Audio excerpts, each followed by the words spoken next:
The broken porcelain doll. The birthday gift. I should have known my stepmother would ruin my daughter's 7th birthday. The party was in full swing, balloons bobbing, sugar-high kids shrieking, the scent of vanilla frosting thick in the air. My little girl, Lila, sat at the head of the table, her eyes sparkling as she prepared to blow out the candles. She'd been counting down the days, whispering to me at bedtime about the porcelain doll she'd seen in the antique shop window. "The one with the lace dress, Mama? Do you think Grandma will get it for me?" I had smiled and kissed her forehead. "We'll see, sweetheart." But deep down, I knew. My stepmother, Gloria, had never once treated Lila the way she treated her real granddaughter. Brianna got designer dresses, private piano lessons, and a gold locket for her 7th birthday.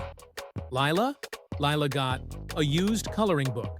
Last year, its pages half torn. Still, I let myself hope. And then Gloria arrived. She swept in like royalty, her designer heels clicking, her diamond bracelet glinting. Brianna trailed behind her, clutching a velvet box. My stomach twisted. "Happy birthday, Lila!" Gloria trilled, pressing a wrapped shoebox into my daughter's hands. Lila's fingers trembled as she tore the paper. The room fell silent. Inside was a broken porcelain doll. Not just any broken doll. The same one Lila had admired in the shop. But now, its face was cracked down the middle. One eye missing, its lace dress stained. "Oh dear," Gloria sighed. "It must have broken in the car." "Oh well. Brianna, why don't you show Lila what I got you today?" Brianna grinned and flipped open the velvet box. A diamond-studded hairpin gleamed inside. The room stayed deadly quiet. Lila's chin quivered. She didn't cry. She just whispered, "Thank you, Grandma," and clutched the broken doll to her chest. And that's when I decided Gloria would pay. The Ledger of Favors. That night, after tucking Lila in, her tears finally spilled in the dark, I pulled out a black leather notebook. I'd been keeping track for years. 2015. Gloria borrowed $15,000 from my father's retirement fund. Never paid it back. 2017. She forged my signature on a loan for her business, a failed boutique. 2020. She convinced my father to transfer the Mutt Beach house into Brianna's name for her future. And now she'd broken my daughter's heart. I flipped to a fresh page and wrote, "Operation Porcelain." The first crack Gloria's weakness. Her vanity. She loved showing off at the country club, bragging about Brianna's piano recitals, her designer wardrobe, her future Ivy League education. So I started small. I called the club's manager, an old friend from college. "Gloria's membership fee? It's overdue. By 6 months.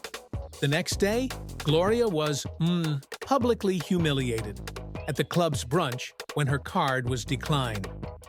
"There must be a mistake," she hissed. The manager shrugged. "Accounts don't lie, Mrs. Whitmore."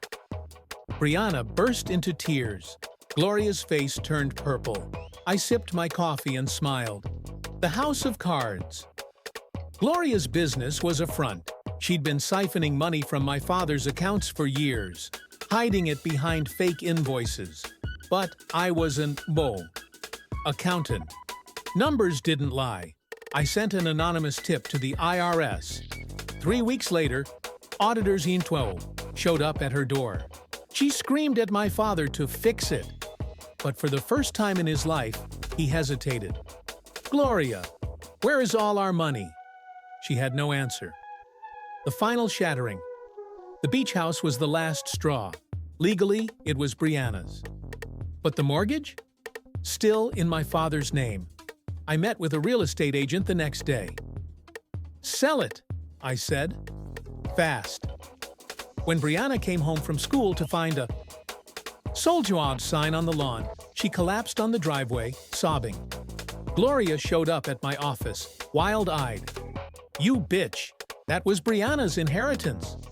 I leaned back in my chair. "Funny, I thought it was Dad's house." She lunged at me, then froze when I held up my phone. "By the way, the IRS loves whistleblowers. You should thank me." Epilogue: The Mended Doll. A year later, Lila turned 8. This time, Gloria didn't come. But a package arrived, a brand new porcelain doll identical to the one in the shop. The card read, "For Lila." No cracks this time. It wasn't signed, but I knew. Some breaks can't be fixed, and some don't need to be.